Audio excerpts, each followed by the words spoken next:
them never deserve it. Because it wasn't their work, it was my work.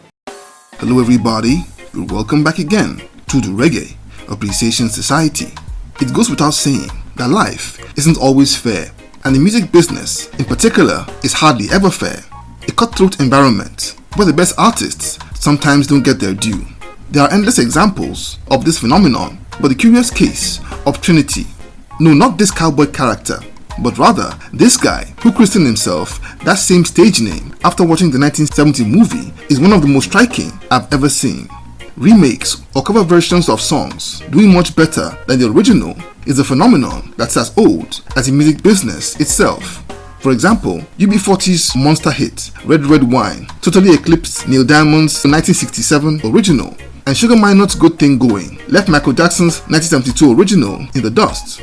But in the case of Trinity, the cover version of his hit song 3-Piece Suit by then teenage duo Althea and Donna, instead of being a mere formality or even a blessing in disguise, would end up sparking plenty of bad blood from that dancehall superstar, who reportedly was boiling behind the scenes over how the girls, his producers, and the industry in general used his musical creation and left him high and dry with nothing to show for it. This was a case of anger that ran very deep and endured for more than 3 decades. But what really happened? Let's take a look at why Trinity was really furious with Althea and Donna. Now it all began in early 1977 with Wade Brammer, aka Trinity, an ace dancehall DJ, an apprentice of superstar toaster Dillinger. After cutting his teeth with several sound systems in Kingston, his mentor Dillinger carried him to the popular Channel 1 studios, where he voiced a DJ cover version over the rhythm for the Mighty Diamonds classic Have Mercy. His version became a hit and led to him recording for lots of producers who all admired his wonderful talent. And as the story goes, one fun night at the sound system dance, he saw a man decked up and dapper in a 3-piece suit, commanding his own corner of the dance floor with a lady. It inspired him to write the song 3-Piece Suit, and when he rehearsed it in front of Dillinger, he just knew it would be a big hit and took Trinity to Joe Gibbs Studios to meet Chief Studio Engineer Errol Thompson.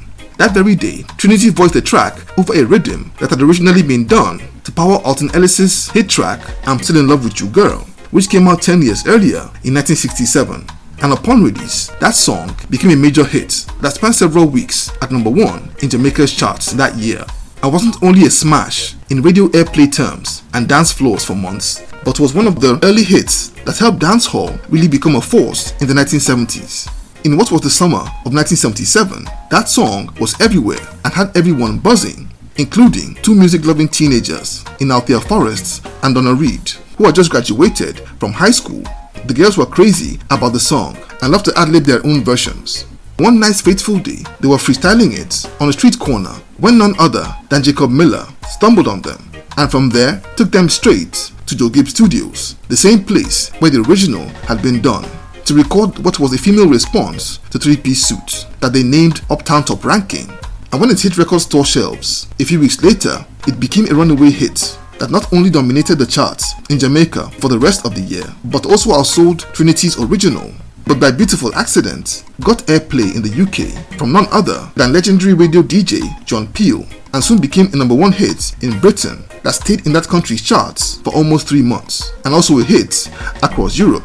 No disrespect to Althea and Donna, but back then they weren't more than lucky gifted amateurs and nowhere near the level of Trinity's ability and talent. But regardless, had bagged a monster hit with a song that copied his flow and melody, which totally eclipsed his original efforts, and to crown it all, had earned him a deal with Virgin Records. Now, to be honest, 9 out of 10 people would feel some kind of way about it. But normally, a wonderful thing called intellectual property and royalty checks would douse such feelings. When you listen to both songs, you clearly hear Althea and Donna following Trinity's flow. Me am a big fat thing, in a 3-piece suit and thing. Them checks say we hip and ting. True them no know and ting. But Uptown Top Ranking was a very complicated song. It was a remake of a song by Trinity, who had recorded it for Joe Gibbs Studios over a rhythm originally owned by Studio One, which had been sung by Alton Ellis.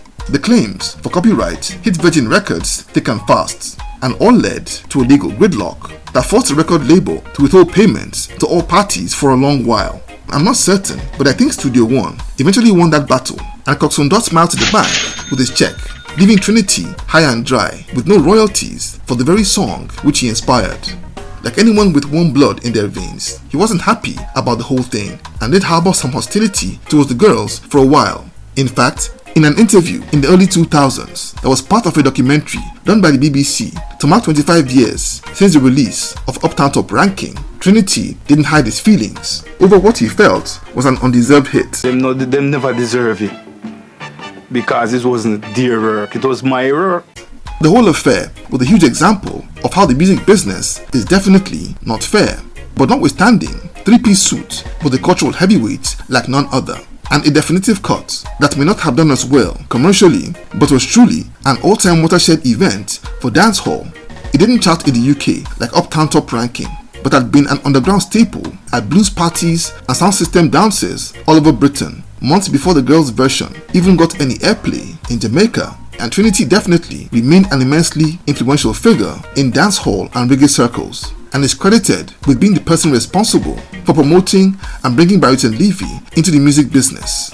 His impact may have waned by the 1990s, but he was revered as one of the legends of dancehall in Jamaica until his passing at the age of 67 from diabetic complications. He may not have achieved a worldwide smash like Uptown Top Ranking, but he certainly did 90% of the heavy lifting and helped lay the blueprints for modern dancehall. And that, dear viewer, is saying a whole lot. So there you have it. Thank you for watching this video today. Please leave a like, subscribe, and until next time, Jah bless.